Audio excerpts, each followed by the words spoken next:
나이다. 아멘. 갑작스런 대통령의 계엄령 선포, 그리고 또 탄핵, 연이어서 또 국무총리까지 탄핵되는 그런 암울한 시대를 우리 모두는 살아가고 있습니다. 설상가상으로 또 무안공항에는 너무나 어이없이 많은 사람들이 갑작스러운 사고로 인하여 이 세상을 떠나게 되는 이 상황을 보면서 우리 모두는 굉장히 우울하고 고통스러운 송구 영신 예배를 드리고 있는 것입니다. 하나님이 살아계시다고 한다면 어떻게 이런 일들이 일어날 수 있을까? 우리 모두가 함께 의문을 가지고 있고 하나님 앞에 우리가 부르짖는 또 기도의 제목이라고 저는 생각하고 있습니다.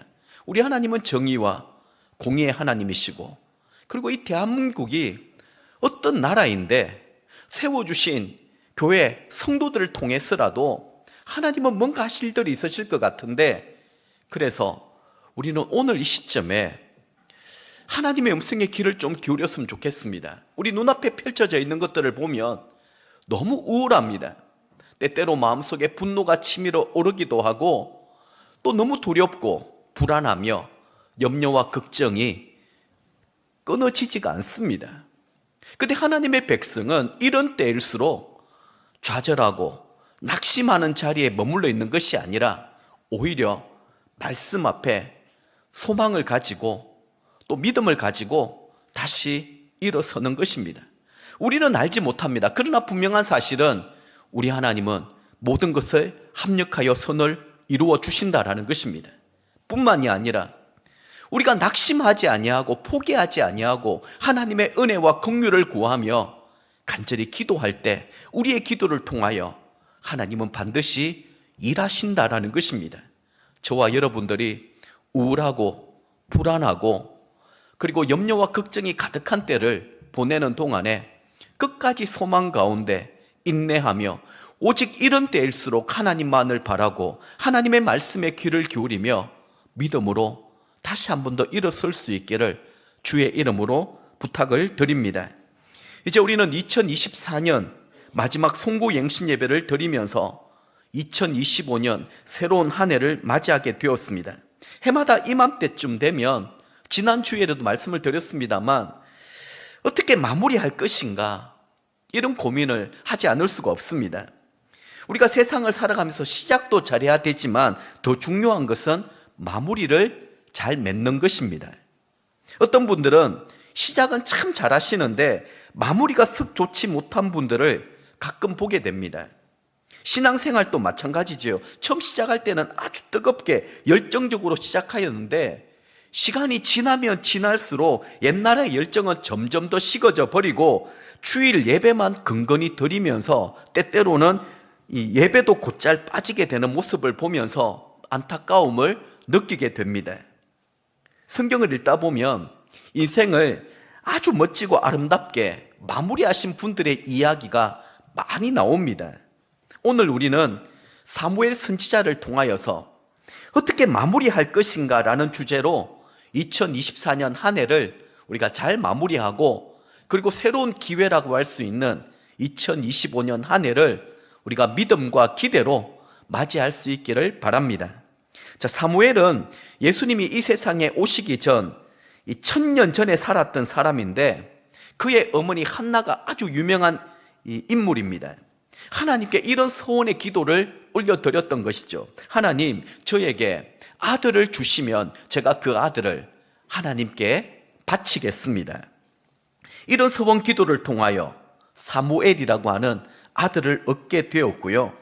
그리고 한나는 소원한 대로 젖을 떼자마자 제사장 엘리에게 맡겨서 그 밑에서 신앙 교육을 받으며 하나님을 섬기는 사람이 되도록 한 것입니다. 어린 사무엘은 어릴 적부터 성전에 자라가면서 하나님의 음성을 들었습니다. 그리고 선지자가 되었고 이스라엘을 하나님의 말씀으로 양육하고 이끌어가는 그런 중책을 맡게 된 것입니다. 당시 이스라엘에는 왕이 없었고 하나님이 선택하여 불러주신 이 사사들을 통하여 이스라엘 나라를 다스리도록 하였는데, 그런 관점에서 보면 사무엘은 이스라엘의 마지막 사사라고 말할 수 있을 것입니다.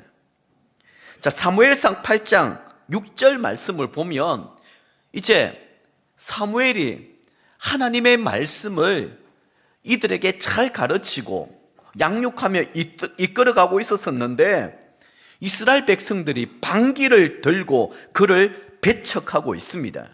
사무엘상 8장 6절 말씀 한번 보십시오. 우리에게 왕을 주어 우리를 다스리게 하라 했을 때에 사무엘이 그것을 기뻐하지 아니하여 여호와께 기도하매. 사무엘은 어릴 때부터 나이가 연로할 때까지 이스라엘을 말씀으로 열심히 최선을 다하여 잘 가르치고 있었는데, 갑자기 이스라엘 백성들로부터 이런 요청을 듣게 된 것이죠. 그 심정이 어땠겠습니까? 많은 배신감, 섭섭함이 밀려오지 않았을까요? 내가 너희를 위하여 얼마나 수고하고 애를 썼는데 어떻게 내게 이럴 수 있느냐, 이런 마음이 당연히 들지 않겠습니까? 그래서 사무엘의 심정을 대변하기를 그것을 기뻐하지 아니하여 이렇게 표현하고 있습니다. 사무엘은 평생을 하나님의 말씀으로 가르쳐 왔던 이스라엘 백성들로부터 배척받는 아픔을 가지고 하나님 앞에 기도로 나아갑니다. 그때 하나님이 사무엘에게 또 이렇게 말씀해 주신 것이죠. 자, 8장 7절 말씀입니다. 우리 같이 한번 읽어보겠습니다. 여호와께서 사무엘에게 이르시되 백성이 내게 한 말을 다 들으라. 이는 그들이 너를 버림이 아니요 나를 버려 자기들의 왕이 되지 못하게 함이니라. 아멘. 지금 이스라엘 백성들이 너를 배척하는 것이 아니라 나를 배척하고 있는 것이다. 내가 너를 세웠고 지금까지 너를 사용하고 있는데 너를 배척했다라는 것은 너 개인에 관한 것이 아니라 사실상 나를 배척하고 있는 것이다. 그 다음에 하나님이 뭐라고 하시는가 하면, 너는 끝까지 버티고 견디면서 그 자리를 지키고 싸워야 된다, 이렇게 말씀하지 않습니다. 이스라엘의 요구대로 왕을 세우라는 것입니다. 자, 9절 말씀입니다. 보십시오. 그러므로 그들의 말을 듣되 너는 그들에게 엄히 경고하고 그들을 다스릴 왕의 제도를 가르치라. 무슨 말인가 하면, 만약 너희가 왕을 세우게 되면 이런저런 어려운 일들이 생기게 될 것을 설명해 주고 왕을 세우라는 것입니다. 그렇게 해서 사무엘이 왕으로 세운 사람이 사울 왕이지 않습니까? 그리고 나서 오늘 본문인 사무엘상 12장 1절부터는 사무엘의 고별 인사가 나옵니다. 여기서 우리는 어떻게 인생을 아름답게 마무리할 것인가, 여기에 대한 교훈을 받게 되는 것이죠. 자, 첫 번째는 사무엘의 결단성입니다. 자, 1절 2절 말씀 같이 한번 읽어보겠습니다. 사무엘이 온 이스라엘에게 이르되 보라, 너희가 내게 한 말을 내가 다 듣고 너희 위에 왕을 세웠더니 이제 왕이 너희 앞에 출입하느니라. 보라, 나는 늙어 머리가 희어졌고 내 아들들도 너희와 함께 있느니라. 내가 어려서부터 오늘까지 너희 앞에 출입하였거니와. 아멘. 내가 어려서부터 지금 늙어서 머리가 하얘질 때까지 너희들을 위하여 얼마나 수고하고 애를 많이 썼느냐, 그렇게 지금 반문하고 있습니다. 하지만 너희들이 그렇게 왕을 원하니까 너희 바람대로 내가 왕을 세우고 깨끗하게 물러나겠다, 이런 말을 하고 있는 것입니다. 이것이 하나님의 종 사무엘의 결단성입니다. 사무엘은 이스라엘에 장차 왕이 생기게 되면 어떤 일들이 일어나게 될 것인지 너무나 잘 알고 있었습니다. 이 일은 하나님을 거역하고 배척하는 일이며 또다시 죄를 짓는 그런 일들이었습니다. 그렇다면 억지로라도 설득하고 말려야 될 때인데 사무엘은 그렇게 하지 않았습니다. 너희들이 그렇게 원한다라면 나는 깔끔하게 물러나겠다, 이렇게 말하고 있는 것이죠. 결단성 있게 물러나는 것, 이것이 우리 인생을 잘 마감할 수 있는 첫 번째 비결입니다.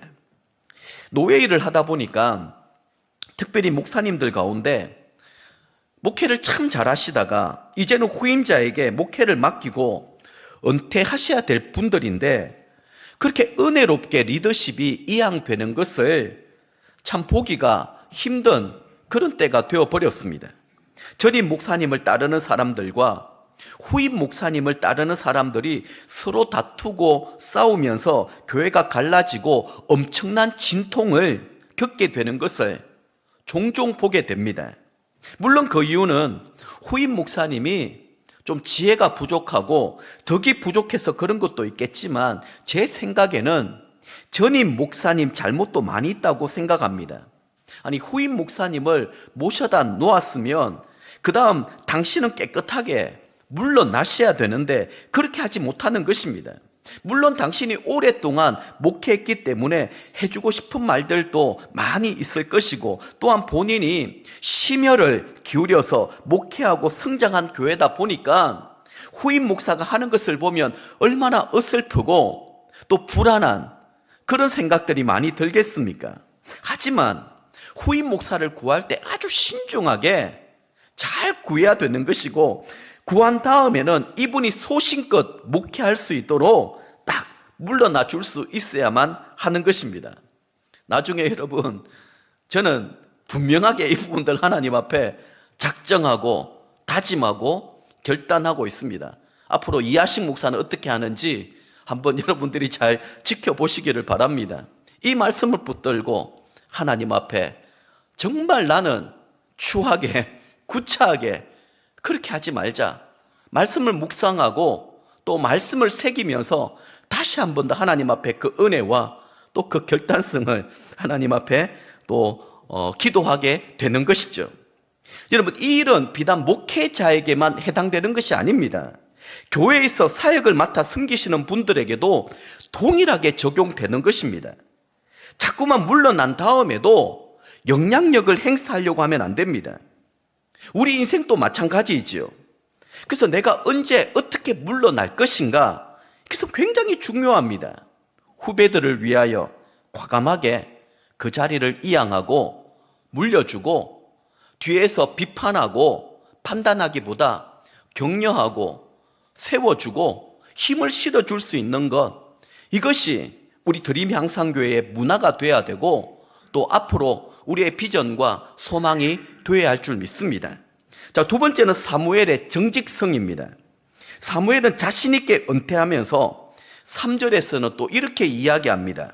같이 한번 읽어볼까요? 3절 말씀입니다. 내가 여기 있나니 여호와과 그의 기름 부음을 받은 자 앞에서 내게 대하여 정언하라. 내가 누구의 소를 빼앗았느냐? 누구의 나귀를 빼앗았느냐? 누구를 속였느냐? 누구를 압제하였느냐? 내 눈을 흐리게 하는 뇌물을 누구의 손에서 받았느냐? 그리하였으면 내가 그것을 너희에게 갚으리라 하니. 아멘. 사무엘은 지금 이렇게 당당하게 말할 수 있을 만큼 지나왔던 자신의 삶에 한 점의 부끄러움도 없었다라는 사실을 고백하고 있습니다. 그만큼 반듯하게 살아왔다라는 것이죠. 자, 그러자 백성들이 인정하며 또 이렇게 화답하는 거예요. 4절 말씀 보십시오. 그들이 이르되 당신이 우리를 속이지 아니하였고 압제하지 아니하였고 누구의 손에서든지 아무것도 빼앗은 것이 없나이다 하니라. 사무엘이 자기 인생을 이렇게 아름답게 마무리할 수 있었던 이유는 지금까지 삶의 모든 여정이 이스라엘 백성들이 볼 때에 깨끗하고 정직하였다라는 것입니다. 우리도 인생을 아름답게 마무리하기 위하여 내가 지금까지 어떤 삶을 살아왔느냐, 그게 너무나도 중요합니다. 내가 지금 살아가는 과정 가운데 깨끗하게 살지 못하면서 깨끗한 마무리를 바라고 기대하는 것은 어불성설입니다. 여기서 우리는 사무엘의 삶의 태도를 통하여서 우리는 어떤 부분에 정직하게 그리고 깨끗하게 살아가야 될 것인지 세 가지 교훈을 얻을 수가 있습니다. 자, 첫 번째는 말입니다. 4절 말씀만 보십시오. 그들이 이르되 당신이 우리를 속이지 아니하였고. 자, 당신이 우리를 속이지 않았다. 이 말은 이스라엘 백성들이 볼 때 지금까지 사무엘은 말에 있어서 정직하고 신실하였다라는 것입니다. 우리가 인생을 아름답게 끝맺기 위해서는 특별히 말에 있어서 진실해야 됩니다. 내가 한 말에 대해서는 끝까지 책임을 질 수 있어야 됩니다.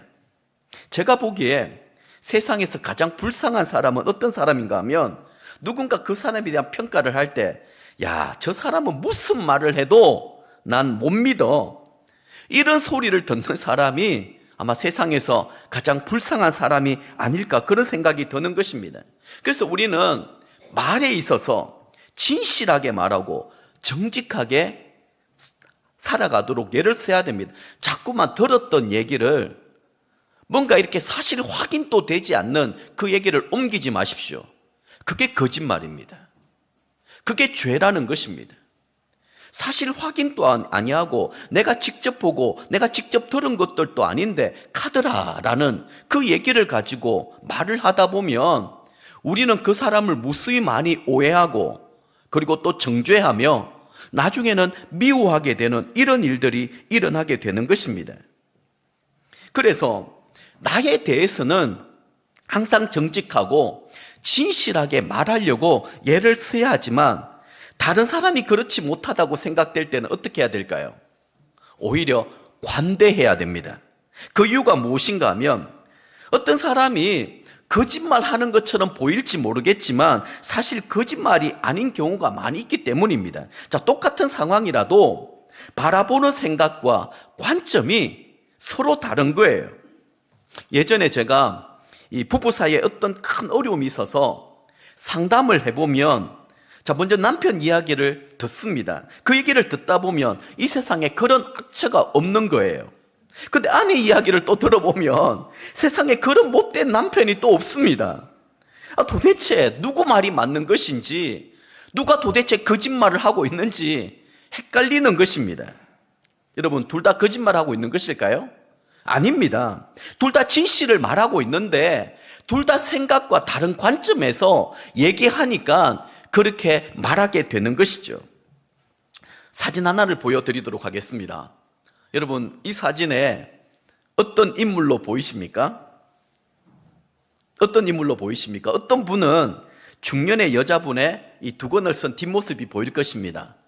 자, 그게 보이십니까? 그렇게 보이시는 분 손 한번 들어주십시오.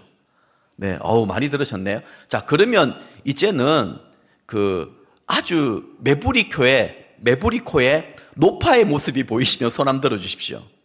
네, 오케이. 네, 이게 좀 적네요. 두 그림이 다 보이시는 분 손 들어 보십시오. 네, 자, 보십시오. 중년의 두건선 이 여인의 모습으로 보이는 것도 맞습니다.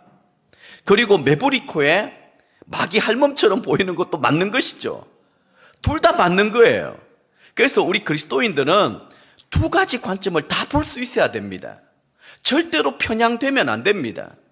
한쪽으로 치우쳐지면 안 된다라는 거예요.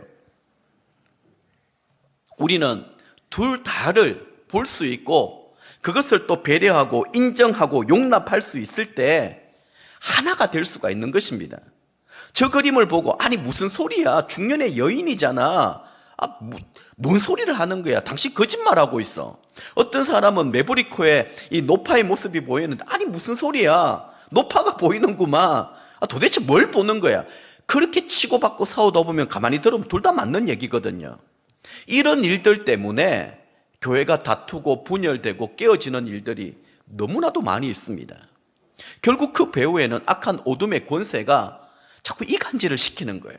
오해를 하고 의심하게 만드는 것입니다. 그러면서 내가 직접 들은 것도 아니고 내가 직접 본 것도 아닌데 그냥 그 얘기만 듣고 이 사람에 대한 선입견, 편견을 가지게 되는 것이죠. 그래서 우리 그리스도인들은 제가 늘 강조합니다. 두 개를 조심해야 된다고. 하나는 선입견, 하나는 편견입니다. 그래서 항상 내가 가지고 있는 이 생각이 선입견이나 편견이지 않을까. 이 사람에게 귀하고 아름다운 모습들을 우리는 자꾸 보고 그거를 격려하고 위로하고 세워주려고 해야 되지, 여러분 부족하고 연약한 모습들을 생각을 하면 한두 가지가 아닙니다. 네, 얼마나 많이 있겠습니까? 허물도 많고 실수도 많고 그리고 또 못된 그런 기질과 그런 것들도 우리 모두에게는 너무너무 많이 있습니다. 그래서 너무 저와 친밀해지려고 하지 마십시오. 저 우리 성도님들과 친밀하면서 혹시 내 허물이, 내 실수가, 내 잘못된 모습이 보여져서 상처를 주게 될까 늘 저는 조마조마합니다. 네, 혹시 내가 말을 잘못하고 실수해서, 아니 목사님이 도대체 왜 저런 얘기들을 해? 큰일 날 얘기들이지 않습니까? 네, 그래서 우리 모두는 이런 부분들에 있어서 나 자신에 대해서는 엄격하고 정직하고 그리고 진실하게 말하려고 애를 써야 되겠지만, 상대방에게 있어서는 관대하고, 아, 저렇게 생각할 수 있구나, 그렇게 우리가 여겨야 된다라는 것이죠. 또 어떤 사람이 거짓말하는 것처럼 들리는 이유가 있습니다. 그것은 무엇인가 하면 이 사람들은 언제든지 내가 듣고 싶은 것만 듣고 기억하기 때문입니다. 이것을 두고 선택적 기억이라고 얘기합니다. 상대방이 여러 가지 얘기를 했어요. 근데 듣고 있는 사람은 자기가 듣고 싶은 것만 선택하여 기억하고 있는 것입니다. 그러다 보니 상대방은 전혀 그런 의도로 얘기한 것이 아닙니다. 전후 맥락을 살펴보지도 않고 내가 듣고 싶은 것만 듣고 섣불리 판단하고 또 그렇게 이 정죄를 해버립니다. 그러면서 서로가 거짓말을 하고 있다, 그렇게 얘기를 하고 있습니다. 제가 지금 우리 노예의 어느 교회에 지금 임시당회장으로 교회 분쟁을 지금 해결하는 그런 역할을 맡고 있습니다. 지난 주일에도 공동의회를 다녀왔는데 교회가 너무 지금 살벌한 거예요. 서로가 서로를 믿지 못하니까 무조건 녹음을 하는 거예요. 그 녹음을 오픈해서. 그래서 부목사님이 저한테도 전화를 하면서 목사님 지금부터 녹음 들어갑니다, 그러고 얘기를 하는 거예요. 제가 도대체 무슨 말을 또 어떻게 해야 될지. 그러니까 자기가 듣고 싶은 것만 듣고 자기가 생각하는 것만 생각하고, 그때 목사님 거짓말 하지 않았습니까? 장로님 거짓말 한 것 아닙니까? 그러고 지금 갈등과 또 분열이 일어나는 거 너무 마음이 아팠습니다. 우리 이것 좀 안 하고 서로 좀 사랑하고 용서할 수 없을까? 물론 지난주일 그런 마음으로 함께 나눴습니다마는, 그런 의미에서 저는 우리 드림 양산교회가 얼마나 좋은 성도인지, 우리 장로님들이나 목자 목녀님이나 우리 성도님들이 얼마나 착하고 순전하고 그리고 또 좋은 성도인지 다시 한 번 더 또 깨닫고 감사하게 되었습니다. 자, 어쨌든 말에 있어서 자신에게는 엄격하고 정직해야 되겠지만 다른 사람의 말에 대해서는 우리는 관대할 줄 알아야 됩니다. 아, 저렇게 생각할 수 있구나, 저렇게 말씀하실 수도 있지, 자꾸만 저 사람 허풍도 세고 거짓말 잘하고, 자꾸 이렇게 생각하다 보면 편견, 선입견이 생기는 것입니다. 저 사람이 아무리 진실을 얘기해도 그것을 믿어주지 못하는 거예요. 그러다 보면 우리는 자연스럽게 함부로 판단하고 정죄하게 되는, 진짜 마음을 다 내려놓고 이 사람을 사랑하는 마음으로 얘기를 들어보면 진심이라는 게 느껴지지 않습니까? 아, 내가 오해를 하고 있었구나, 그렇지, 저분이 저렇게 말하고 행동할 뿐이 아닌데, 그것을 이제 깨닫게 되는 일들이 참 많습니다. 그래 되면 참 부끄러워요. 내가 그렇게 생각했던 게, 야, 이분은 그럴 뿐이 아닌데 그 순간에 이 사람이 왜 이럴까, 참 부끄럽고 창피하고, 아, 내가 이렇게밖에 되지 않느냐, 이런 생각들을 많이 하게 되는 것입니다. 자, 두 번째는 권력입니다. 4절 중반절에 보면, 자, 그들이 이르되 당신이 압제하지 아니하였고, 내가 파워, 즉 능력이 있을 때 자신을 위해서가 아니라 다른 사람을 위해 서는 것입니다. 자, 사무엘은 왕을 세울 수도 있고 폐할 수도 있는 아주 엄청난 권력을 갖고 있었습니다. 하지만 이 권력을 가지고 그런 백성을 압제하는데 서지 않았다라는 거예요. 우리도 깨끗한 삶을 살아가기 위해서는 지금부터 하나님께서 내게 주신 능력과 권력을 올바른 일을 위하여 사용하는 것입니다. 그래서 우리가 정말 깨끗한 삶을 살아가기 위해서는 내게 뭔가 힘, 권력이 있을 때 남을 압제하고 군림하는 데 사용할 것이 아니라 이 권력을 섬김과 사랑이라고 하는 도구로 아름답게 사용하는 것입니다. 여러분들에게 조금이라도 힘, 권력이 주어진다면 겸손과 온유로 섬기는데 한번 사용해 보시기를 바랍니다. 혹 물질에 조금 여유가 있다고 한다면 다른 사람을 돕고 베풀고 나누는데 한번 사용해 보시기를 바랍니다. 그러면 이런 선행이 쌓이고 쌓여서 여러분의 인생을 더욱더 아름답게 마무리하게 만드는 것입니다. 자, 세 번째는 물질입니다.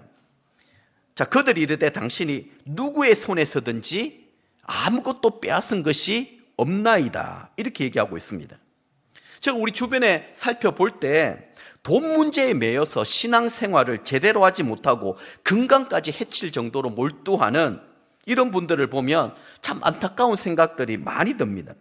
다른 것은 너무너무 잘하는데 돈에 대한 부분들은 그렇게 예민하고 민감할 수가 없는 것입니다. 제가 이렇게 말씀드리는 이유는 무엇인가 하면 우리가 이 세상을 떠나게 될 때는 지금 내가 가지고 누리고 있는 이 모든 것들을 다 반납하고 떠나야 되기 때문입니다. 예전에 제가 어릴 때 아마 저와 동년배에 계신 분들은 그런 추억이 다 있으리라 생각을 합니다. 뭐 집에서 딱히 놀거리라는 것이 있었습니까?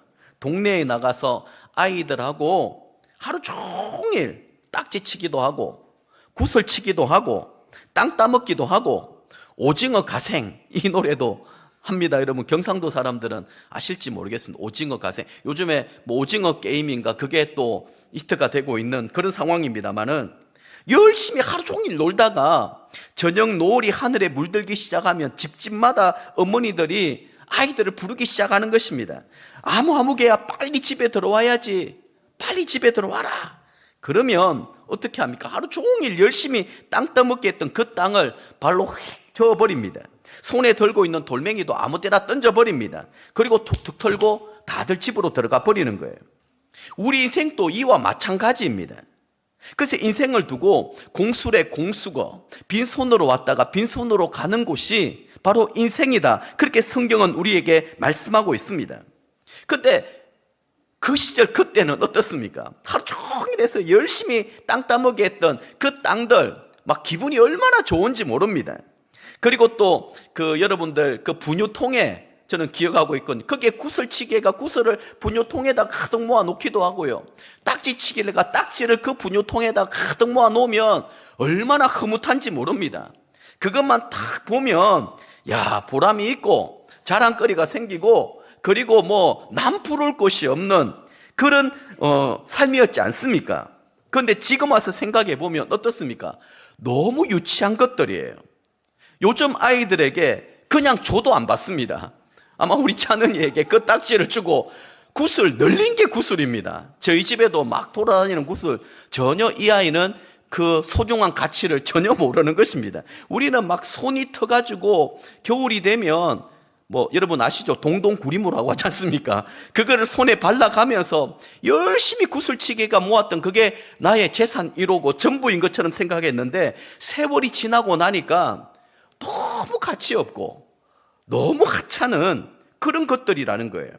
그래서 우리는 이 세상을 살아가는 동안에 돈 관리와 사용에 있어서 깨끗해야 됩니다. 성경을 통하여 우리가 배워왔듯이 하나님이 우리에게 주신 그 물질 가운데서는 심을 씨앗이 있고 먹을 양식이 있습니다. 내가 가진 물질 가운데 먼저 하나님께 드리고 나눠야 될 것, 그리고 내가 먹고 써야 될 것을 잘 구별할 수 있는 것, 이것이 정말 중요합니다. 그래야 앞으로 하나님께 받을 보상이 있고 하늘의 보물을 쌓아둘 수 있는 그런 지혜로운 삶을 살아가게 되는 것이죠. 어쨌든 사무엘의 인생은 말에 있어서 정직하였습니다. 권력을 남용하지 않았습니다. 무엇보다도 물질에 있어서 다른 사람에게 원망 들을 만한 일을 하지 않았습니다. 그만큼 깨끗하였다라는 것이죠. 지금 이 시대적인 상황을 보면서 우리가 정치인들, 권력자들을 위하여 기도해야 될 부분이 바로 이 부분들 아니겠습니까? 하나님, 저들이 말에 있어서 좀 정직하게 해주십시오. 신실하게 해주십시오. 권력을 마음대로 좀 남용하지 않게 해주십시오. 하나님을 두려워하게 하시고 하나님이 주신 그 권력을 섬김과 사랑으로 나타내게 해주십시오. 무엇보다도 물질에 대한 탐욕과 그 욕심으로 말미암아 얼마나 서로가 서로를 죽이고 파괴시키는 이런 일들이 얼마나 많이 일어나고 있는지 모릅니다. 흉흉하고 어려운 때를 살아가는 동안 우리 한 사람 한 사람이 정직하고 겸손하게 그리고 깨끗하게 살아가실 수 있기를 축복합니다. 말씀을 맺도록 하겠습니다. 2024년 마지막 예배입니다. 이제 몇 시간이 지나지 아니하면 2025년을 새롭게 시작하게 될 것입니다. 지난 주일에도 말씀을 드렸던 것처럼 우리는 또 다른 새로운 기회를 하나님 앞에 받는 것입니다. 우리 인생의 마지막은 도적같이 우리에게 임하게 될 것입니다. 작년 송구 영신 예배 때 이 자리에 함께 있었지만 올해 송구 영신 예배 때 이 자리에 안 계시고 하나님의 부름을 받으신 분들도 계십니다. 내년 송구 영신 예배 때 이 자리에 나는 있을 수 있다라고 확신할 수 있는 사람은 아무도 없습니다. 그래서 우리는 늘 하나님의 심판대를 눈앞에 두고 살아가야만 합니다. 하루하루 후회함이 없이 미련 없이 살아갈 수 있도록 세월을 아끼고 하나님을 두려워하며 하나님을 사랑하며 하나님과 동행하는 2025년을 한번 만들어가 보십시다.